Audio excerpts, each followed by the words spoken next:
The price of surrender. What if the one person who tried to destroy you became the only one who could save you? Emily Carter had always believed in hard work, dignity, and independence. But when a ruthless billionaire stripped her of everything, her job, her apartment, her stability, she was left with no choice but to step into his world. What started as a battle of control soon turned into something far more dangerous, something neither of them expected. Would she surrender to his power, or would she become the only person who could bring him to his knees? The diner was buzzing with the usual sounds of clinking silverware, murmured conversations, and the hum of the espresso machine. Emily Carter worked through the evening rush, refilling coffee cups and wiping down tables, always with a smile, even if her heart wasn't in it. Life had become a routine, one paycheck to the next, and the hope of a better future seemed distant until that moment. As the last customer left, the bell above the door chimed softly, and a man stepped inside. Julian Thorne. His presence was different. He wasn't the kind of man who just walked into a diner. He was tall, impeccably dressed, and moved with an air of authority. The room seemed to pause for a moment as everyone took notice. Even though Emily had seen her fair share of well-dressed patrons, there was something about him that made her uneasy. He was powerful. His confidence was almost suffocating. "1 cup of coffee, please," he said in a smooth, controlled voice, as though he were used to having everything he wanted with little effort. Emily nodded and walked over to pour the coffee, glancing at him as she did. He wasn't looking at the menu or the decor. He was looking at her. His gaze was intense, calculating, as though he were measuring her, analyzing her every move. She forced a smile and returned to the counter, trying to shake off the strange feeling creeping up her spine. Julian sat down in a corner booth, his eyes never leaving her. He watched as she moved about, his gaze following her every step. She could feel it now. His attention was like a weight pressing on her shoulders. When she brought his coffee to the table, he glanced at her and then at the check. "I'd like to make you an offer," he said, his voice low but filled with a strange sense of command. Emily paused, looking at him curiously.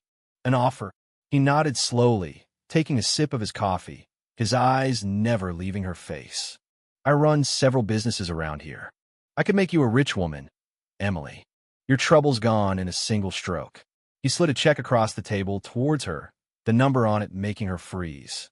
It was an absurd amount, more than she'd ever seen in her entire life, enough to erase her debts, her rent, everything that had ever held her back. Her hands trembled slightly as she looked at the check, but she quickly steadied herself, refusing to look at it again. "I don't know what you're offering, but I'm not for sale." Julian's lips curled into a small smirk. "Everything has a price, Emily." She leaned forward slightly, staring into his cold, calculating eyes. "Not me," she said firmly. "I'm not interested in your money. I'm not interested in your games." His smirk only deepened, and for a moment, there was a flicker of something else in his eyes, something dark, something cold. "I see. You have your pride, and I have my dignity," she replied, standing tall and gathering her strength. "And it's worth more than anything you could offer." Julian's gaze darkened, but his smile didn't falter. "You'll regret this," he said softly, as though it were a statement, not a threat. Emily turned and walked away, her heart racing in her chest. She had stood her ground, but the unease was still with her. She'd never met a man like Julian Thorne, and something told her that she hadn't heard the last of him. The next day, Emily's life began to unravel. It started with her shift at the diner. The manager, a man who had always been kind, avoided her eyes when she arrived at work. "I'm sorry, Emily, we've had to make some cuts," he said, his voice apologetic. "Your name's been removed from the schedule for this week." Her heart sank. She forced a smile, but inside, her stomach twisted with dread. "No problem. I'll find something else." But as she walked out of the diner, the world felt different, less certain. Every job she applied for, every phone call she made, ended in rejection. No one seemed willing to hire her. She was being shut out before she even got a chance. Her phone buzzed with a text from her landlord. It was short and to the point. "Rent is tripling effective immediately. Panic washed over her. This was no coincidence. Julian Thorne was behind this. He hadn't raised his voice. He hadn't threatened her. He had simply smiled, and now her world was collapsing. Emily spent the next few days scrambling. Every door she knocked on was slammed at her face. "Sorry, but we've decided to move in a different direction." Over and over, the same rejection, the same feeling of helplessness. She couldn't shake the nagging feeling that this wasn't just bad luck. This was orchestrated. Julian had made it happen, and the more she resisted, the more relentless he became. In a moment of defiance, she marched into his office. The receptionist tried to stop her, but a single glance from Julian sent her away. Emily stormed into his office, slamming her hands onto his polished desk. "Call it off," she demanded. Julian looked up at her, unbothered, as if he had expected this. "Call off what? You're behind this," she said, her voice trembling with barely contained rage. "You've taken everything from me." Julian leaned back his chair, unfazed. "You're mistaken, Emily. The world is simply unfair. But I can help you." He slid another check across the desk. This time, the number was higher. Emily felt her stomach twist. "Try again," he said with a cool smile. "This time, say yes." Her hands shook as she stared at the check, but she kept her composure. "No," she said, her voice firm. She turned on her heel and walked out of his office. But as the door clicked shut behind her, she felt a cold shiver crawl up her spine. This was no longer just about money. It was a war, and Julian Thorne wasn't playing by the same rules. Days passed, and Emily's situation worsened. She no longer had a job. Her rent was impossible to pay. Her bills piled up, and no one would give her a chance. She knew who was behind it. Julian was watching her, controlling her life from behind the scenes. She was suffocating, trapped in a game she hadn't asked to play. And then one day, she walked back into his office, ready to confront him once and for all.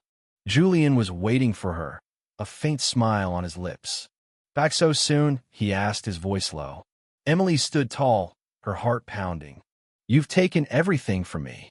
My job, my apartment, my dignity," she said, forcing the words out through clenched teeth. "Now you're going to stop, or I'll make you." Julian didn't flinch. He didn't even seem surprised. "You're welcome to try," he said with a smirk, "but you can't escape me. I'm everywhere." Emily felt a rush of anger, but also a deep, terrible sense of inevitability. She couldn't fight this on her own anymore. "I need time," she said, her voice suddenly softer. "I need somewhere to stay. I can't do this alone." Julian's gaze softened just for a moment before his usual smirk returned. "Then stay with me," he said. Emily froze. "Stay with you?" Her voice was shaky. "What's the catch?" "No catch," Julian said, his voice almost too smooth. "Just my company." It was all she had left, and despite her mistrust, she had no other choice. That night, she entered his world, one that she had never imagined. His mansion was like something out of a dream, luxurious, cold, and filled with secrets. The walls seemed to whisper with power, and Emily felt the weight of it all.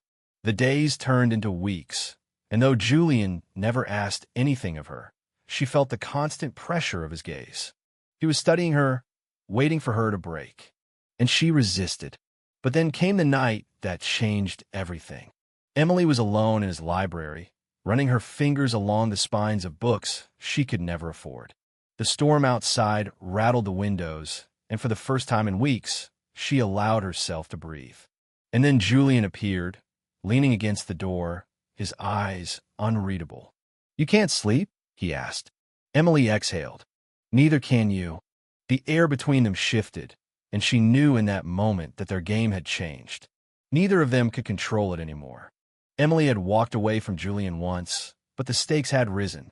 Now she was tangled in a web she couldn't escape. As Julian approached her, the distance between them closed. The game was no longer about power. It was about something deeper, and neither of them was ready for it. As the weeks went by, they began to understand each other in ways they hadn't before. Emily learned more about Julian, his past, his struggles, the reasons behind his unrelenting drive for control. He wasn't just a billionaire. He was a man shaped by loss, by isolation, by the need to prove something to himself. And Julian learned about Emily, the woman who had never given up, who had fought for everything she had, who had seen the world through a lens of independence and resilience. She wasn't interested in power or wealth. She was interested in something far more valuable: freedom, respect, and trust. Their relationship shifted from a battle of control to something deeper. They were no longer enemies. They were partners. One evening, as they sat together in the same library where everything had started, Julian looked at Emily, his expression serious. "I've been thinking," he said, his voice low, "about everything we've been through, about everything we've lost." Emily looked at him, sensing a shift. And I think it's time we stop fighting," he said, his hand reaching for hers. "I want to build something with you, Emily. Not just for you, but with you." Her heart skipped a beat. "What are you saying?" "I'm saying," he smiled softly, "I want you to be my partner in everything. Not just business, not just life.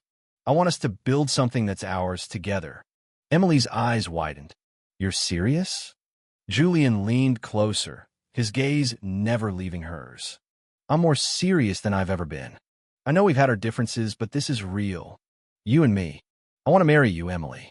For the first time in what felt like forever, Emily felt a peace she had never known. This wasn't about power. This wasn't about manipulation.